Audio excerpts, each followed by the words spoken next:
aligns with the messages that marketing sends out to say about feel good, eat this, feel better, eat this, have fun, eat this, treat yourself at the end of a day, sit back, put your feet up, and all of those messages that, you know, if you stop and look, you'll see that those are the messages that are in the marketing. Just a reminder that when we're looking at marketing, we're looking at digital now, but we're also still looking at TV. So if you look at the purple lines, you can see that they stay pretty constant through the years. That's the TV up here, okay?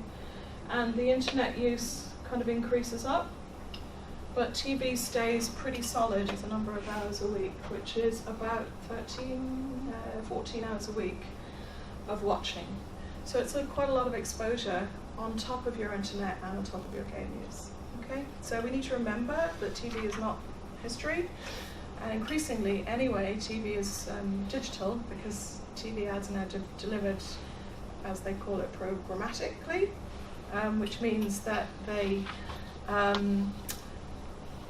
well, I'll go into that later. All right, pause that for a minute. Okay, now, the Irish Heart Foundation study wanted to push out a little bit into digital, but also looking at teens, because the assumption that children are only vulnerable until they're about 12 is quite widespread, even though it's not what dominates the UK and Ireland regs, but that's what industry tends to argue.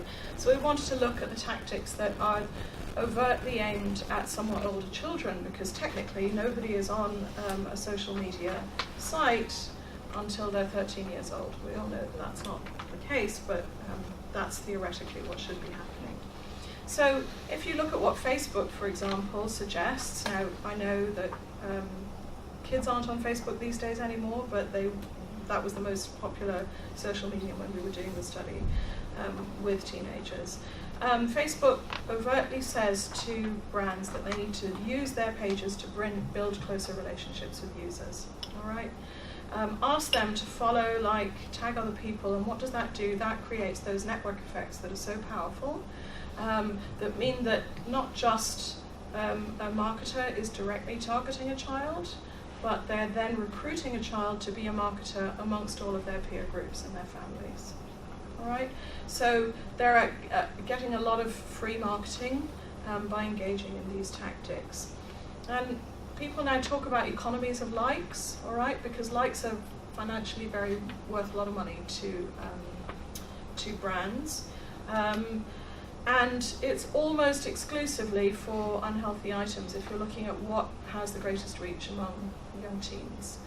So by working through a method by which we look to place ads and then see what reach these ads were going to get for a different youth focus group, we identified that Coca-Cola, McDonald's, Tato, Cadbury Dairy Milk, Ben & Jerry's, Domino's, Pringles, Subway, Lucozade, Eddie Rocket, Supermax, Apache Pizza, 7-Up, Haribo, M&M's, Nando's, Abracadabra, and Kit Kat were the food and drink brands of 117 brands in total that achieved the greatest reach with 13 to 14-year-olds.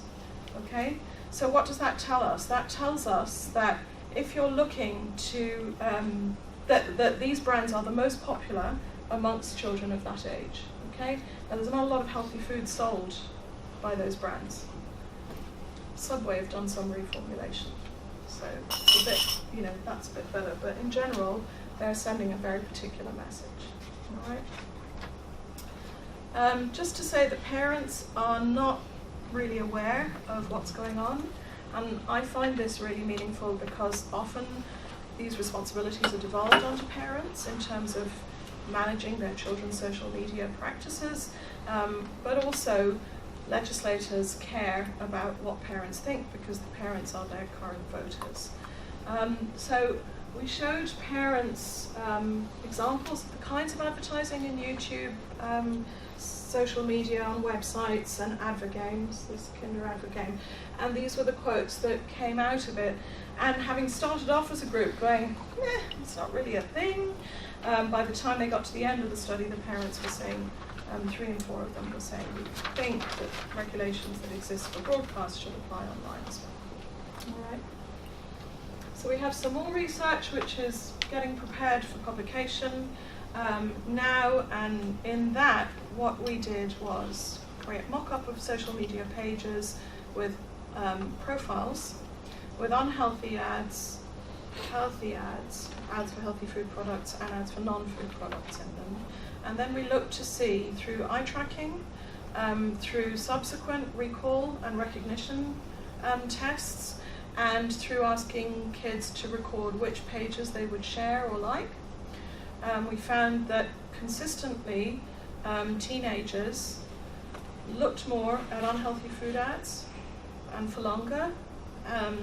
They recalled and recognized the brands that featured the unhealthy food ads, even though they hadn't been told what the paradigm was, and they also would like and share these much more. So they're spreading them more through their networks, and they're approving more of peers and receiving approval from peers if they're engaging with these brands in their networks. All right, peer effects are incredibly powerful in adolescence, and it's a really important part of what we need to think about how we're going to work.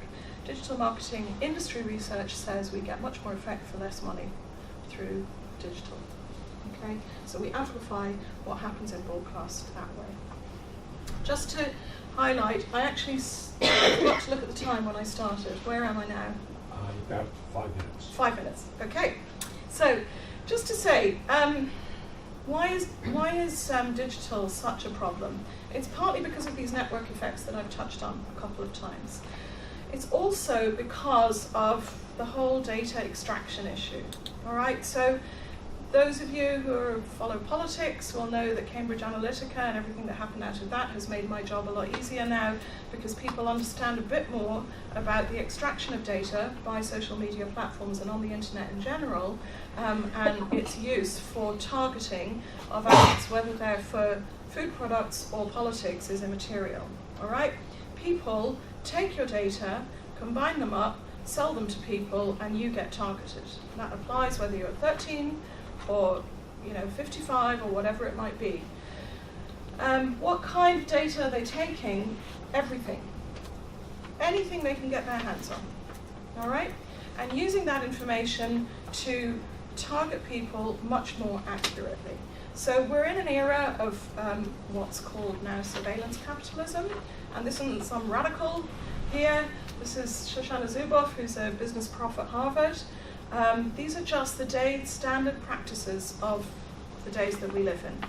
So it's probably a little bit small for you to see, but if you want me to run you through all the data points that these brokers tend to extract from you, it includes everything from your activities, your media use, your health status, your religion, your purchases, things you like, things you share, how many members of your family, and everything else besides, including geolocation, so they will find out where you are and send you a message or an ad for a product for a shop that's just around the corner, and so on and so forth. So there are really major issues around extraction of data. I think this is a rights issue for all human beings, because nobody ever signed up for this. Well, you technically did. We all did when we clicked I agree on any one of those unreadable privacy, so-called, badly called privacy policies. Technically, you agreed and signed up for all of this, but actually, nobody said, yes, I want to be targeted by all of this. And obviously, it's an issue for kids in particular, because there's that extra layer of vulnerability. All right? It's getting really interesting, this space, politically now. So, Johnny Ryan of Brave, so people who originally developed Mozilla, have just lodged a couple of days ago a complaint to the UK ICO and the DPC in Ireland, looking at what they call the data protection free zone, which is the ad exchange and the real-time bidding, which is the zone in which people take your data, jumble it up in algorithms, and decide who to target. All right. So, and if you're an ad buyer, you go in, you say, I want to target 14-year-olds in Belfast who like Coca-Cola and who go to McDonald's frequently. Okay, so you can buy ads that way, and that's how it's done. And with that level of targeting, you have to understand that you're going to be able to reach the people who are prone to obesity and prone to liking and eating unhealthy things much more accurately. So whether or not this is all going to evaporate under GDPR, as a result of cases that are being taken now, we just don't know. So it remains to be seen, but you can be sure that there'll be an unholy fight and lobbying like nothing else if these kinds of complaints start to make their way through the data protection authorities. The leakage of data extends even to kids under 12 who are supposed to be protected by the US COPPA law, which is supposed to apply internationally. 73% of apps, nearly 6,000 apps in Google Play were transmitting personal information that was considered sensitive over the internet. This is not radical. This is all completely like when you talk to computer scientists about this or ad people, they just go, well, yeah. Okay? It's just that in general, people aren't aware of it. So the model is about targeting. It's about extracting data through lots of means. Facebook says we can find your kids when they're feeling worthless, when they're feeling terrible, when they're feeling hungry, when they're feeling lonely, when they're, or whatever psychographic characteristic as well. All right? So food marketing sits within those data issues, and I'm going to finish up now. Okay. Just a couple of international policy recommendations and then the opportunities that we see. The UN and WHO have been talking about this for about a decade now. And the special rapporteur says states need to stop this, all right? WHO has a set of recommendations about the marketing of food to kids. So there's a really kind of high and cascading down international mandate for action in these areas that states can rely on if they are so minded, but there's obviously a lot of pressure in the other way. We have a new report coming out just in the next few weeks through WHO, looking at characteristics of what needs to be done to regulation in order to improve the reduction of marketing to children. All right, it's unlikely that it's ever going to be removed completely because children live in the environment that we do. But there's a lot of features here that we can talk about later if people would like to focus on it. And then just to finish up, I wanted to say, so in the UK, what have we got going on at the moment? We have Chapter 2 of the Childhood Obesity plan from the Department of Health, and they're going to be consulting on that issue and consultation before the end of the year, and it's really important that people submit to that. If you want to link in with us at the Obesity Health Alliance, you can do that, or you can form your own groups to submit when the time comes, or if you want to receive information, please do be in touch. It looks like a 9 p.m. watershed is going to come, but we'll see. Yeah. These are uncertain times. And in digital, the Information Commissioner's Office is currently consulting on an age-appropriate code of design, which is also going to affect marketing and how people extract data from children and what gets targeted to them. So there are sort of two fronts on which stuff might shift in the next year or so. And in the Republic, the Oireachtas Committee has been taking evidence, which I was kindly invited to give evidence to, and the noises are that the Broadcasting Authority of Ireland is minded to extend the watershed to 9 p.m. as well. Again, if anybody's working in the Republic, so Louth County Council have submitted a request to the BAI, and it would be great if other county councils did that. And we've got the funny situation of the Data Protection Act, which received an amendment to not micro-target or profile children for commercial gain. And that got through, was voted through by the Dáil. But it has been paused by the Minister for Justice because I'm not entirely sure why. I'm not sure that I can really speculate, but the Irish Heart Foundation is working really hard on this, and I would recommend people to get onto their Stop Targeting Kids campaign and sign that petition and spread the word amongst people to create a sense of grassroots action in that area as well.